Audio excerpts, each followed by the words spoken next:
Chapter 1 Smile. Episode 11 The Smile That Was Stolen. We did what we always did as a family. We loved on each other even harder. In that moment, my mother just held me, and we sat there together for a long while. Eventually, she took me home. But the next day became just that. The next day. What happened the day before was to be forgotten, or better yet, buried. Unfortunately, part of what I forgot was how to smile. I immediately became self-conscious about smiling. It's something I've struggled to remedy even as an adult. Because my baby teeth had been kicked out, my adult teeth, almost buck teeth, grew in extremely early. Adult-sized teeth on a 7-year-old are very odd-looking, and it brought me a whole new type of attention I wasn't looking for. My lips became protection for the smile that was stolen. Picture after picture after picture, I refused to smile.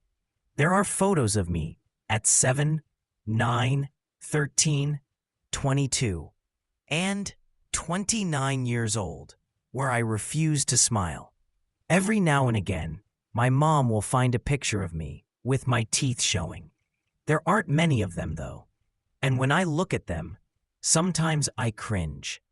Other times, I've actually teared up, wondering if I was truly happy in that picture, or if I simply felt the need to smile because someone said, "Smile, Matt," and I obliged. The fact that I don't feel happy when I look at those images lets me know there wasn't any happiness when I took them.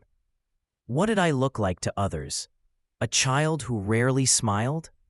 Did they ever take it as a sign that I was actually dealing with a trauma I couldn't get past? Or did they pass it off as a boys will be boys thing that I would eventually grow out of? To go years without smiling in pictures, rarely being questioned why, leaves me to wonder how many signs of trauma we miss or ignore in Black children. Black boys are required to be rough and tough, to suck up the pain and not shed a tear. If you get into a fight, you better win the fight, or I'ma beat your ass when you get home, is a phrase I've heard too many times from friends and family throughout my life. Being Black and queer brings on layers of issues. There can be both a fear of your own community and a fear of dealing with bullying from other children who don't respect your identity. When that kind of pressure builds within a young queer kid, the fear becomes constricting and can wrap you up in layers, each more difficult to peel away as you grow up. As an adult, I have gone through the unlearning to understand that my community's treatment of Black queer children is in fact a byproduct of a system of assimilation to whiteness and respectability that forces Black people to fit one mold in society, one where being a man means you must be straight and masculine. I didn't have the ability to separate my Blackness from my queerness. The loss of my smile was as much a denial of my Black joy as it was my queer joy. When I did smile, it was a coping mechanism. My smile was a mask that hid the pain of suppressing who I was. Masking is a common coping mechanism for a Black queer boy. We bury the things that have happened to us, hoping that they don't present themselves later in our adult life. Some of us never realize that subconsciously, these buried bones are what dictate our every navigation and interaction throughout life. Chapter 1 Smile.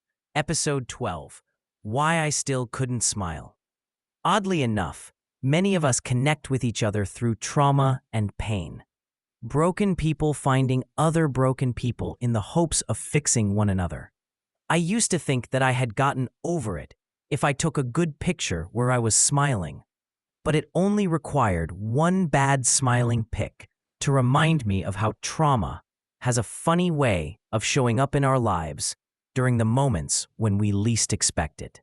It can be an action that we write off as something else, when really it is the manifestation of a pain we had refused to deal with, a trauma that no one helped us fully process, or that they didn't have the skills to even know we needed help for. Boys aren't supposed to cry, so hold that shit in. Sometimes, to the grave. There have been times when I brushed my teeth too hard and got a taste of blood and was immediately taken back to that day. An adult, crying in a bathroom mirror, pretending I didn't know why. Trauma appears all throughout pop culture, often sung by the masses as a hot lyric, penned by the performer as a release of that pain. The trauma is shared by the community, too. Songs become our battle cries. Trauma becomes the thing that bonds us together. So much so that I've heard people actually say, "I need sad Mary J. Blige to come back because her music is better." Our community struggles to connect with joy in the way that we have with pain. When I hear Cardi B say she got a bag and fixed her teeth, it's more than a cute line in a dope song. And yes, Bodak Yellow was a bop, but she is responding to years of hate and flack she received for having crooked teeth. She is talking about the trauma she dealt with and what she was able to do to gain back agency over those moments, and then use it in a way to make folks proud. Every time she speaks about her teeth, she is allowing herself to work through the process of healing rather than be burdened by the weight of holding the trauma in. For years, I held that traumatic moment inside of me, and it was reflected in hundreds of pictures that captured my face, absent a smile. I tried smiling with my mouth closed or making faces. As I got older, I would get hit on by guys and crack a smile. They would say, "You have a nice smile." And my instant reaction was to roll my eyes in disbelief. And I'd even have friends send me messages saying, "I noticed you don't ever smile." I would deflect the comments and give some reason that had nothing to do with what I was actually feeling. I still had that 5-year-old in me who was not ready to smile. This queer in me that couldn't fully be. Chapter 1. Smile. Before going to episode, Chapter 1 Smile ends here. Chapter 2 Identity is final chapter from this book. Episode 13 Smile, Matt. Just smile. January 15th, 2015 would signal a change in my smile-related trauma. My mother had 2 brain aneurysms that day. It was a dire situation, and my family was very unprepared. As a 30-year-old, I knew I had to hold it all together. I was her eldest, and I knew she would need me. I remember the doctor saying, "It's time to take her back to the prep room. 2 people can come to walk her in." My father and I decided that it would be us. They wheeled her into the prep room right before you go into the OR and told us, "You have 1 minute." My dad stood on one side of her bed, and I stood on the other. He leaned in and gave her a kiss, and she said, "I'm going to be fine." I stood there, nervous, terrified. I finally gave her a kiss too. As I pulled away, she could see that I was choking up. In that moment, I felt like that 5-year-old boy sitting on his mother's lap just after losing his teeth. And she, in her moment of need, was my comfort. It was as if she always knew that I hadn't gotten past that day. And before she went into that operating room, she needed to make sure that I did. As a tear rolled from each of my eyes, she looked up at me and said, "Smile, Matt. Just smile." I gave her the biggest smile I ever had since the day I lost it. My mom survived her surgery, and I learned a valuable lesson about holding on to trauma. It's necessary that we do the work to unpack our shit. It's time for the world to let queer black boys unpack their shit. Smile, black boys. P.S. The day after my teeth were kicked out, my cousins went back up to our school with my uncle and beat up the main boy and his father while waiting for school to start. They got suspended for 5 days. Don't Mess with Family. Chapter 2, Identity. Episode 14, Nanny's House, Nanny's Rules. Matthew! Matthew! Nanny was yelling for me. What? Don't you what me, boy? I ran downstairs and stood in front of the big chair in the living room where Nanny sat and said, Yes, Nanny. Go upstairs and grab my purse from behind the door. Okay, I said, and again I went running. I was always Nanny's go-for to retrieve something. You know, go for this or go for that. I actually enjoyed being her helper, though. She would often make you come from upstairs to where she was downstairs, only to send you back upstairs to where you just left to get what she needed and come back to her. Nanny was old school. She liked to make sure she saw you before giving you instructions. The towering yellow house on Lansdowne Terrace in Plainfield was my second home. We used to call it the big house, in comparison to my parents' home, which was much smaller. This was Nanny's house, and our daily refuge after a long, rigorous day of elementary school.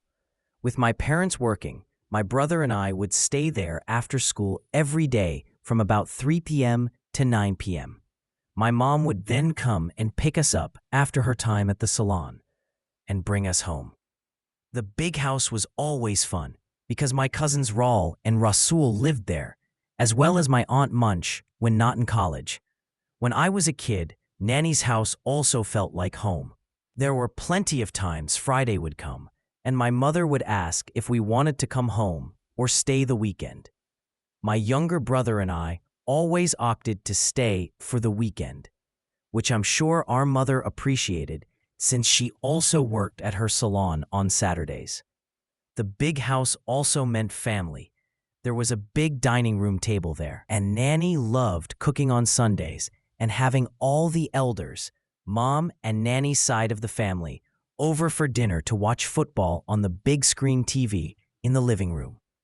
I recall one particular Sunday evening, though, when me and my cousin Little Raul were teasing each other, playfully, like we always did. The jokes started off very mild. "That's why you short," I remember saying to him. "That's why you ugly," he said back. Everyone was letting it happen because it seemed harmless enough at first. No one would get their feelings hurt. But that all changed very quickly when I made a joke about his grades. For reference, I was a straight-A student, considered a nerd by most standards. My cousins knew that I was smart, and they weren't as much jealous about it as they were irritated. See, I was always used as the gold standard for how everyone else's grades should have been. So I said it. "That's why you get bad grades." This pissed him all the way off. Chapter 2, Identity. Episode 15, The Day I Learned My Real Name. Luckily for me, Little Raul was always my protector, so I didn't worry much about him ever retaliating violently. Had this been Rasul, the result would have been different for sure. But Little Raul, instead of hitting me physically, went below the belt and hit me in the worst way possible, with a truth that most in my family were not ready for me to learn, whatever their reasons. "That's why your real name is George." I stood there shocked at the statement. First, because I thought, what a stupid comeback. Second, because I just knew that it wasn't true. So I said to him, "No, it's not." To which he responded, "Yes, it is. Your name is George, not Matthew." This time, I got upset and started yelling, "My name is not George, my name is Matthew," repeatedly until Nanny walked from the kitchen into the dining room where we were arguing. "What is all this noise?" I looked at her and said, "Little Raul keeps saying my name is George, that my name isn't Matthew." Her face became stone solid, teeth clenched. She looked at Little Raul with that face that every black child fears from a black mother. That face where you could see the words in their eyes before they spoke them. "I'm gonna beat your ass when everyone goes home." Luckily for Little Raul, she could see how upset I was and opted to deal with him later. "Come into the living room, Matt, and let's talk. I sat on the couch with Nanny, and she explained that little Rawl was correct, that my real name was George. I just remember sitting there and pondering what that meant. Like, did that mean I was supposed to be a different person? Was some mistake made when I was born? Did everyone else in the family go by fake names too? I was devastated by the news.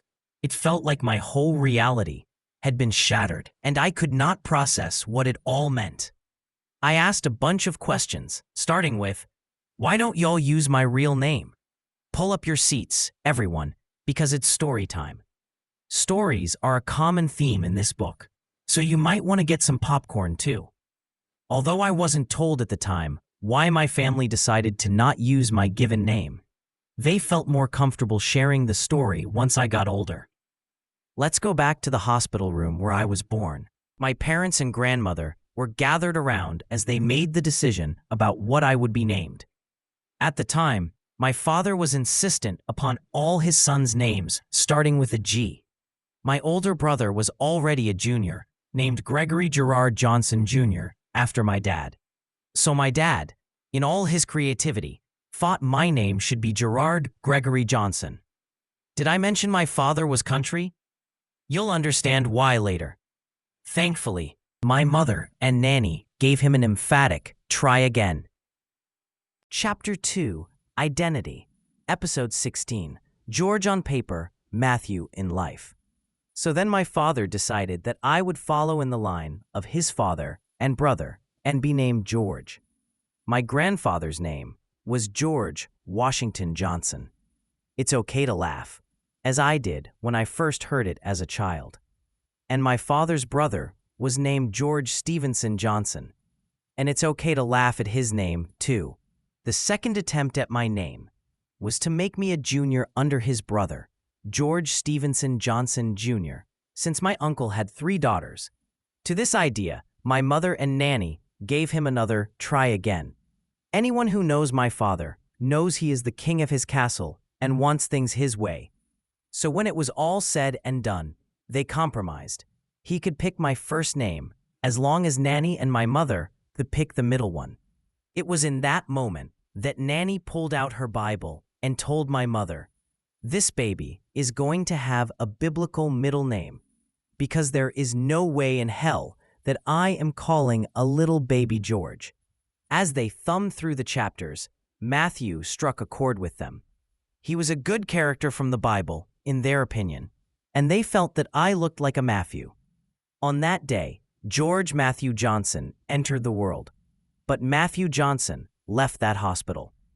Jumping back to that night in the big house, Nanny felt I was too young to hear that story, knowing it would have only led to me asking more questions. So she gave me a generic answer. "We just decided to go with your middle name." That night, my mom came to pick me and my brother up, and my grandmother told her what had happened.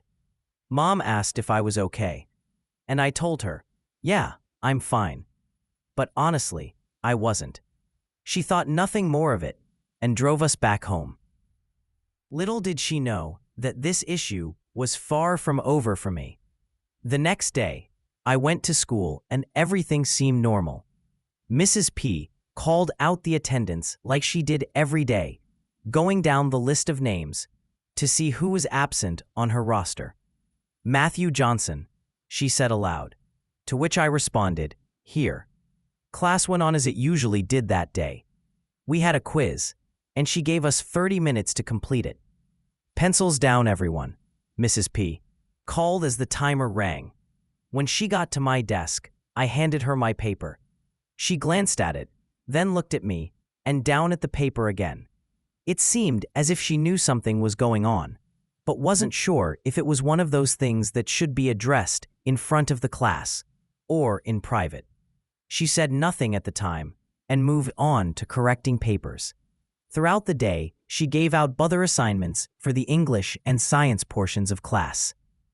Each time she gave us another paper, I did my work and then wrote my name on top, George Johnson. Chapter 2, Identity, Episode 17, George or Matthew. It never even crossed my mind that the teacher might be concerned that I was having an identity crisis.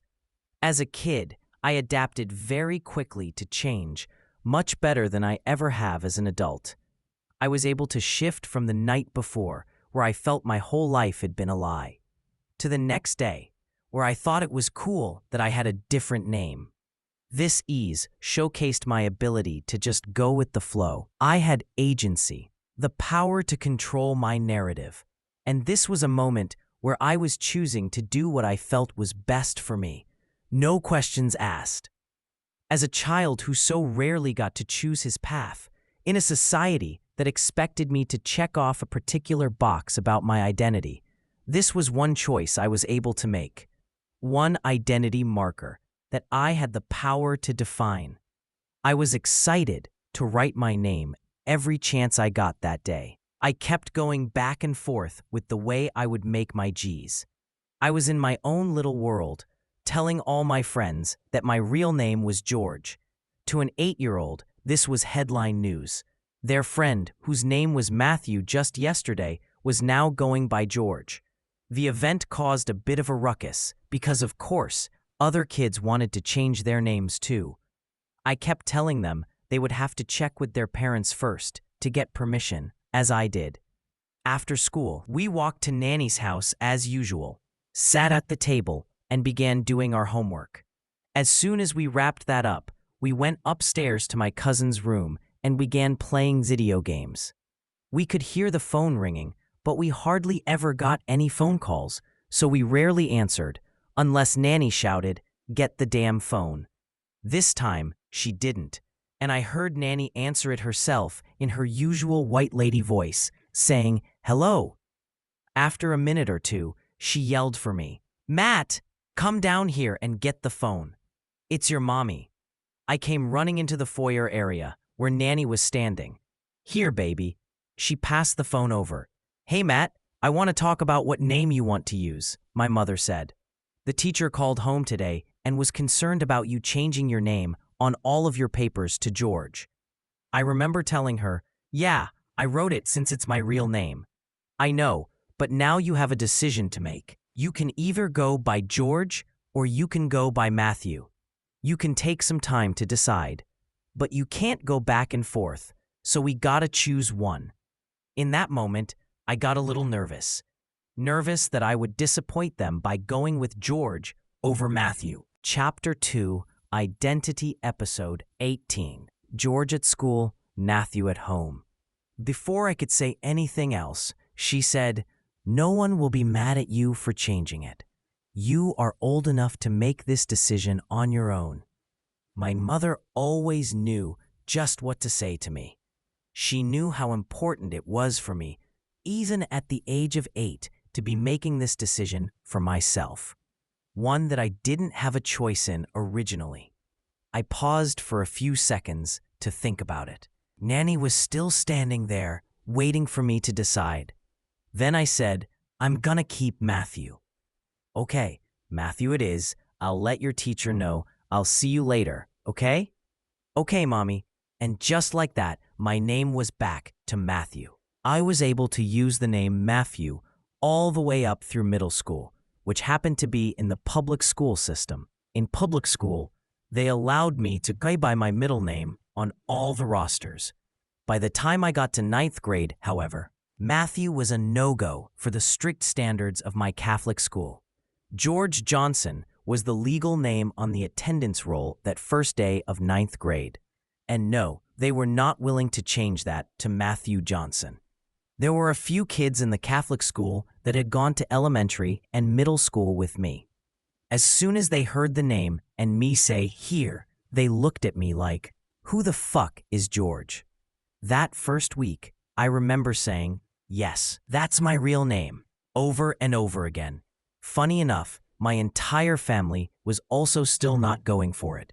So in school, I was called George all day, only to get home and be Matthew to my family, friends, and anyone else who had known me growing up.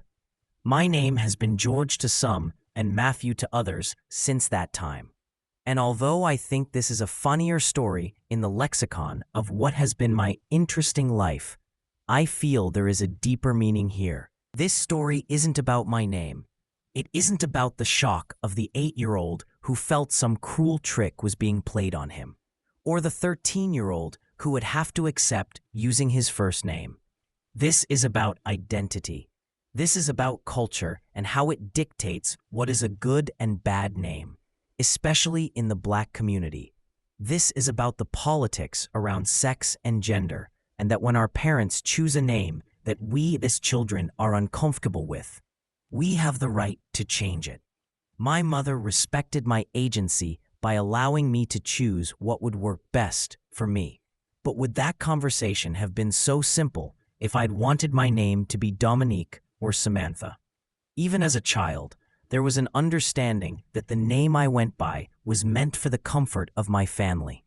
That yes, even though they didn't want to call a baby George, at some point it would no longer be their decision to make. My name was meant for me, and me alone. This is the final episode, the last chapter of this journey. Chapter 2, Identity, Episode 19, The Power to Name Yourself. Going to a Catholic school that didn't allow me to use a preferred name also taught me a valuable lesson in conformity. In addition to having students wear the same uniforms, the school expected us to uphold a set of social and behavioral standards. We were all forced to attend Mass and take a religion class, despite what our own religious beliefs may have been, and we were disciplined for anything that questioned or didn't fit within any of these standards. As restrictive as these standards were, they prepared me for when I entered spaces later in life that required me to meet respectability standards in order to be accepted. These conformist structures did force me to act out in other ways while in school. In one specific instance, I wore a basketball headband on a dress-down day. I had made it through 3 periods before a teacher told me I had to take it off, which I refused to do. She repeated, "You are not allowed to wear that headband in my class." "Well, I'm not taking it off, so what is the next step?" I said. In a very smug voice, she said, "I'm writing you up and assigning you detention." Okay, but this headband is staying on. Agency, a word I didn't know when I was that young, is a guiding principle that I wish we taught young kids about more. Rather than saying, "You are wearing this," I hope more adults will ask, "What would you like to wear?" and then have a conversation about those choices. When we see our children not conforming to the societal standards of heterosexuality, or we see them gravitating to things of the opposite gender, I would love for us to ask the deeper questions about who and what they are. Your name is one of the most important pieces of your identity. It is the thing that you own. It is attached to every piece of work that you put into the world. Your name holds power when you walk into a room. No 2 people with the same name are the same person. It's important that, like everything else you grow to love in life, your name is something you appreciate as well. Should you not like your name, change it. It is yours, and it will stay with you forever. So do with it what you wish. As we continue to grow through sex and gender, many people will take back their power and change their names, choosing one that fits the person they are, not the one society pushed them to be.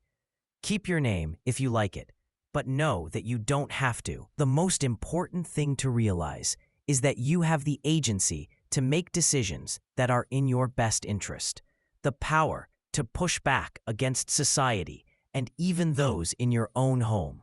It is unfortunate that we live in a world where owning your agency could be met with rejection, disrespect, or even violence, especially for those owning their queer identity from a young age. Suffice it to say, respect people for their names and for how they choose to identify. This also goes for respecting people and their choice of pronouns: he, him, she, her, they, them, God, goddess, or whatever. We are conditioned to think these things should be the exception. People being allowed to be called by their chosen names and their gender pronouns is the rule. Let yourself unlearn everything you thought you knew about yourself and listen to what you need to know about those who navigate life outside the margins of a heterosexual box. I bet most of you never thought to ever question if you even like your name, or question if that was something you had the power to change if you didn't. I hope you will now. Remember, who you are is yours to define.